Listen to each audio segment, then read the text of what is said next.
Dans cette vidéo, nous allons voir comment modéliser les différents vases qui sont positionnés au fond de la scène sur les étagères. Pour cela, nous commençons par réouvrir Blender. À la dernière étape où nous étions arrivés, c'était l'étape 10.blend. Et nous allons nous positionner sur un nouveau calque dans la vue 3D, le deuxième par exemple. Et nous allons repositionner le curseur à la position initiale avec Shift-C, comme ceci, et ajouter un nouveau plan avec Shift-A, Mesh, Plane. Nous allons ensuite passer en mode édition et ajouter un loop cut au milieu de ce plan, comme ceci. Nous passons ensuite en mode de sélection point et nous supprimons les 4 points originaux du plan, comme ceci, X vertices. Puis nous subdivisons la dernière arête qu'il reste avec un W subdivise et nous supprimons ce dernier point. Nous nous retrouvons juste avec une simple arête. L'avantage d'avoir fait cela, c'est qu'ici, nous avons un point parfaitement au centre, et nous avons un autre point parfaitement aligné, comme ça, selon l'axe des X. Pour modéliser les vases, nous allons tout simplement utiliser un modificateur qui fait le même travail que le tour de potier, c'est-à-dire que nous allons nous mettre en vue de face et définir un profil pour notre vase. Ensuite, Blender va automatiquement faire tourner ce profil selon un axe, par défaut l'axe des Z, et ainsi nous créer le volume de notre vase. Pour voir cela, nous commençons par créer un profil en mode édition. Je sélectionne ce point et je vais faire CTRL-clic gauche, comme ceci, pour créer grossièrement un profil qui me plaît. Je peux sélectionner n'importe quel point, comme ceci, a posteriori, pour redéfinir mon profil. Et je vais ajouter un modificateur qui va me permettre de faire cet effet de tour de potier et qui est le modificateur Screw. On voit que rien qu'en activant ce modificateur, on a automatiquement, à partir du profil que nous avons déterminé, un vase. Nous allons améliorer un petit peu le profil, diminuer légèrement, comme ceci. Si nous voulons adoucir les différentes formes que compose le vase, il nous suffit juste de rajouter un modificateur subdivision de surface, et nous voyons alors que nous avons un vase plus adouci. Je vais évaser le col. Ici aussi. On peut redimensionner, sculpter ainsi. On voit directement le résultat et la forme de notre vase en temps réel.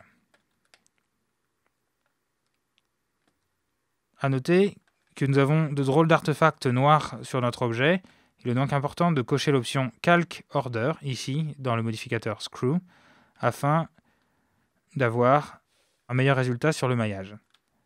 Le modificateur fonctionne par défaut selon l'axe des Z, ici, et nous pouvons définir l'angle sur lequel il travaille. Ici, nous voulons un angle à 360 degrés, puisque nous voulons une révolution complète, un tour de révolution complet.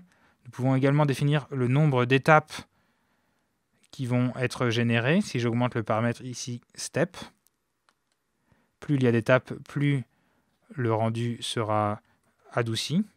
A noter que comme nous avons mis un modificateur subdivision de surface après, nous avons également l'effet d'adoucissement qui est dû au modificateur.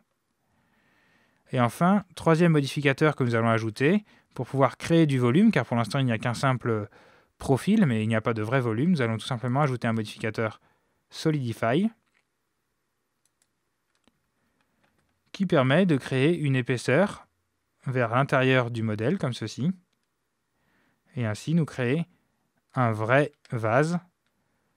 Juste en ayant défini quelques points, nous avons notre vase qui est parfaitement défini. Grâce à cette technique, nous pouvons créer très rapidement de nombreux vases. Je vais ainsi en créer un deuxième, en dupliquant simplement le premier et en le changeant de calque.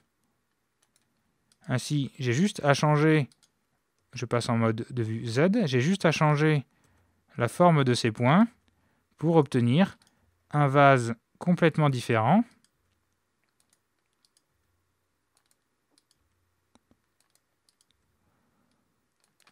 Et l'action des modificateurs me permet d'avoir en quelques instants un joli résultat. Je peux subdiviser légèrement mon effet pour avoir le socle du vase qui est un petit peu plus durci et ainsi obtenir les effets qui m'intéressent. Pareil, je le duplique encore une troisième fois sur un nouveau calque pour obtenir un troisième et dernier vase. Et cette fois-ci, je vais faire un vase beaucoup plus épais, du début à la fin, comme ceci. On peut vraiment obtenir des effets très intéressants avec juste quelques points.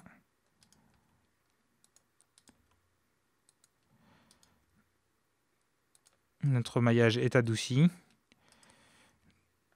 Hop. Et nous avons un joli résultat. Il ne nous reste plus que soit à appliquer nos modificateurs, et ainsi nous obtiendrons le maillage qui correspond. Pour cela, il faut toujours commencer par appliquer le modificateur qui est en haut de la liste. On fait donc Apply, Apply, Apply, et on se retrouve ainsi avec des vases et le maillage complet. Soit nous pouvons garder tout simplement nos objets si nous voulons y revenir plus tard, et les redimensionner pour pouvoir les positionner dans la scène.